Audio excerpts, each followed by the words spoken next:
सम्पूर्ण भक्तजनले हातमा पुष्पाञ्जली लिएर प्रार्थना गर्ने।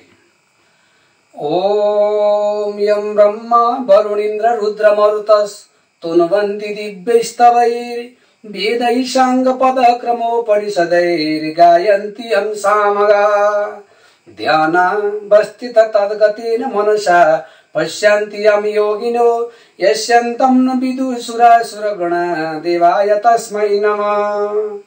श्रीमच्चन्दन चर्चितो जलवपु शुक्लाम्बरा मल्लिका मालालंकृत कुंडला प्रविलसन् मुक्तावली शोभिता सर्वज्ञान निदान पुस्तकधरा रुद्राक्ष मालाधरा वाग्देवी वदनाम्बुजी वसतु मे त्रैलोक्य माता चिरम्।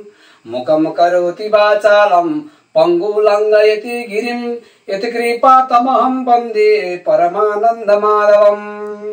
नमो भगवते तस्मै व्यासाय मित तेजसे यस्य प्रसाद दक्ष्यामि नारायण कथामिमम्। नारायण नमस्कृत्यं नरं चैव नरोत्तमं देवी सरस्वतीं व्यासं ततो जयमुदीरयेत्। अथ पञ्चविंशो प्रारम्भ। श्री कुमारजी आज्ञा गर्नुहुन्छ हे अगस्त्य मुनि। तापछि लावण्य देशमा मन्त्रीहरूले हात्तीलाई सुवर्णको कलश र फूलको माला दिएर राजा खोज्न लगाएका थिए।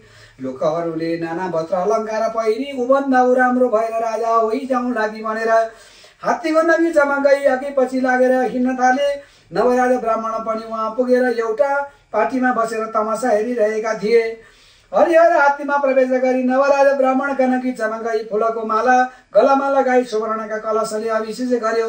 त्यो देखि कति अर्काका भाग्यको डाक गर्नेवालाहरू भन्न लागे, हे लोक हो, हेर हेर, हात्ती बहुलायो, यस देशमा क्षत्रिय कोही छैनन् र यसले ब्राह्मणलाई अभिषेक गर्यो भनेर भन्न लागे।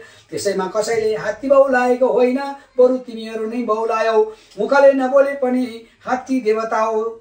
हे मूर्ख जस्ता मनुष्य हो, ब्राह्मण भए पनि, क्षत्रिय भए पनि, वैश्य भए पनि, शूद्र भए पनि बिना नारायणका अंशले राजा हुन पाइँदैन। उसको भाग्यले मात्र उसले राजा हुन पायो। अब चुप लाग भनेर सम्झाए। तब हरिहर प्रवेश भइरहेको हात्तीले नवराजालाई सुनले उचाली आफ्ना कुम्भस्थलमा राखी दरबारमा लिएर गयो।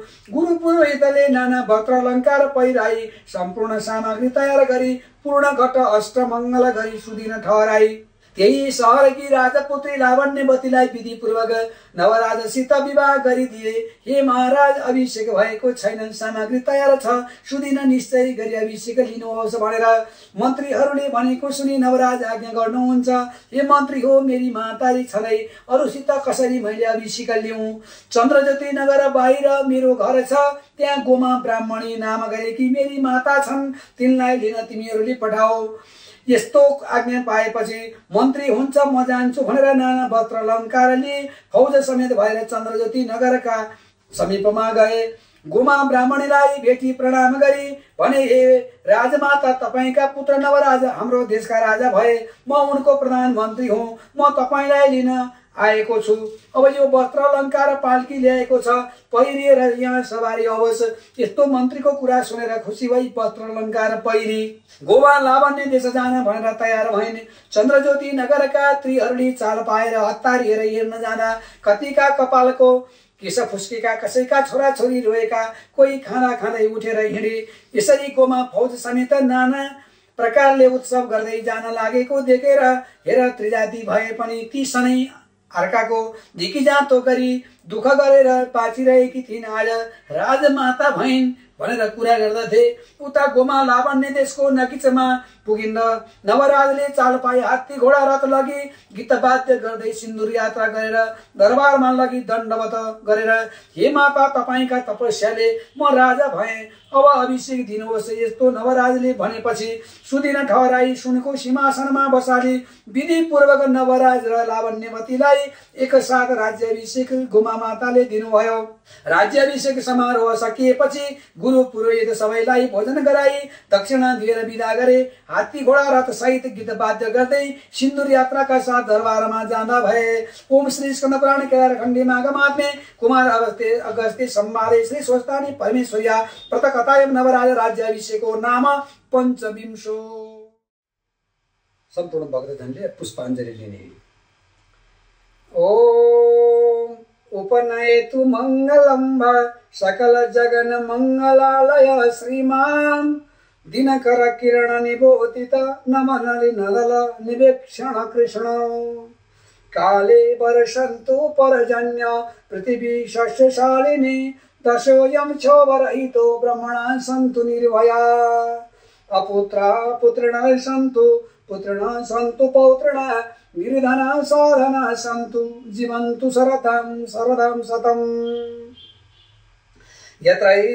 तत्रैव गंगा यमुना च तत्र गोदावरी सिन्धु सरस्वती च तीर्थानि सर्वाणि वसन्ति तत्र यत्राच्युतद्वार कथा प्रसंग या कुन्देन्दु तुषारहार धवला या शुभ्रवस्त्रावृता या वीणा वरदण्ड मंडितकरा या श्वेत पद्मासना या ब्रह्माच्युत शंकर प्रभृतिभिः देवैः सदा वन्दिता सा मां पातु सरस्वती भगवती निशेषजाढ्यपः ओम कायेन वाचा मनसेन्द्रियैर्वा बुद्धिर्मना वा प्रकृति स्वभावात् करोमि यत् सकलं परस्मै नारायण इति समर्पयेत्।